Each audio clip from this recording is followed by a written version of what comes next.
Deep and complex Dungeons & Dragons inspired gameplay, pre-rendered background images that are gorgeously displayed for you to explore, interesting party mechanics, and combat. The only real question we've got here for Pillars of Eternity is, what year is it? Pillars of Eternity is a game that's lovingly trying to capture what it means to live in 1998. By resurrecting a genre BioWare has slowly watered down into four-player God of War, apparently. Also, the year that Google took its first nascent steps towards world domination when they got incorporated. Yeah. It represents a niche genre, as CRPGs are generally based on their pen and paper ancestors. Baldur's Gate, one of the best-known CRPGs available, was based on 2nd edition Dungeons & Dragons, for example. And while Pillars of Eternity doesn't use an old system, it brings its own to the table, it still maintains that very palpable feeling. It's basically a nostalgiagasm, purified and fed intravenously through your eyeballs. Every part of this game seems designed to invoke the feeling of those original CRPGs. The backgrounds, the writing, the character design, even the music. This isn't done for nostalgia's sake, though. They're not trying to cash in on an old fad. This game has clearly been developed by people who are passionate about CRPGs. It's been a really long time since a good CRPG has showed up on shelves, probably because they're a little bit too tough for the normies to deal with. Average gamers, the people who enjoy Farmville. No. We need to capture this audience. We need to make sure that our games can appeal to the largest number of people. Modern gaming pisses me the fuck off. Ever sat around a table with a few people you know, and did the pen and paper RPG thing? Some guy with a stack of books up to your waist telling you a story, and your characters acting out the events and generally having a good time? Well, this game does away with the pesky social aspect of it, and focuses on the gameplay. It's enabling my crippling loneliness!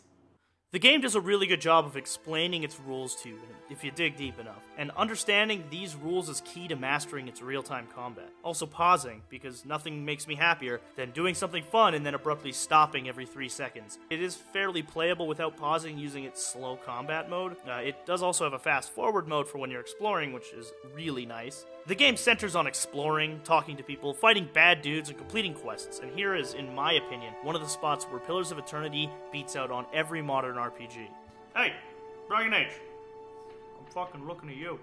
The concept of quest bloat. Pillars of Eternity doesn't fuck around with its side quests. Not every Joe Blow on the side of the street needs you to solve all of his problems. Quests you find are varied and interesting, but there's not tons and tons of them, and you never feel overburdened by them. My quest log midway through Act 2 rarely broke 10 quests at a time, and the quests that I did find all presented really interesting quest arcs and stories. Hey, Dragon Age, you fucking explain this shit? They take a little bit more of a quantity over quality approach, and it suffers for it. Combat is, as I have said, completely in real time, with the ability to slow down or pause to issue orders. Your party members are dumb as a bag of hammers, unfortunately. There's no tactic system for them, they have no AI built in, so you need to specifically tell them what to do. Otherwise they kind of stand around admiring the mason work, while their friends get cut to pieces. It's not a bad thing, it allows a very deep understanding of the environment, and a very deep strategic awareness, which in this game is really useful against certain punishing encounters. But being able to automate somewhat, such as an original Dragon Age tactic system, would be nice. Like how a good RPG does combat. Not this new 4-player God of War you're giving us, BioWare. What the fuck happened to you, BioWare? I used to believe in you, BioWare. I used to believe. In digging up the gem that is the CRPG, Obsidian has made a really good game here, but there are some nice additions that I would have liked to see, such as the tactics menu or things like that. That's just me, though. Obsidian gives you a lot of customization on how you play the game. Things like Iron Man mode, which only allows you one save, disabling certain UI aspects like health bars or AoE tokens, or even just playing on Path of the Damned to ramp the difficulty right up and completely change a lot of the encounters. They give you a lot of customization abilities. I just really wish they had maybe added something that would allow you to automate your party members. But that's just me. I didn't really grow up in that Baldur's Gate era where you had to control everything. I've been more of a macro over micro kind of guy my entire life anyway. The world is presented on beautifully rendered still images, which are masterfully set and filled with all sorts of little details. They're gorgeous to look at on their own. They've also got layers and things like that which allow your party to realistically move around, which is awesome. And they're filled with great little secrets. Pillars of Eternity was kickstarted by roughly 77,000 people or so, and it made its goal and then some, and I'm glad. This is what we need out of Kickstarter. More high-quality games like this. They take every opportunity to remind you throughout the game and thank their backers with everything from memorials to NPCs, all the way up to legendary weapons designed by the community. And I think that's awesome. This game was a real passion project by the developers and even by the people who backed it. These people set out with a goal. They asked for help and they got it. Obsidian set out to recapture an era of video games, and based on my impressions of nearly 20 hours and about an act and a half into the game, they did it really well.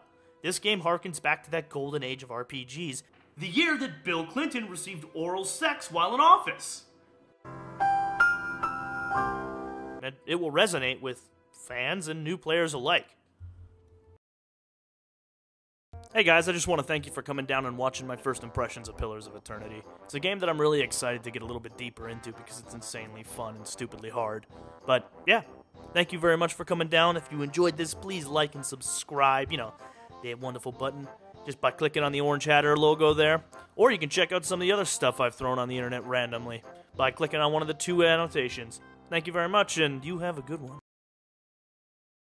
That wonderful time during the Second Congo War where almost 5 million people lost their lives. I guess 1998's not that awesome.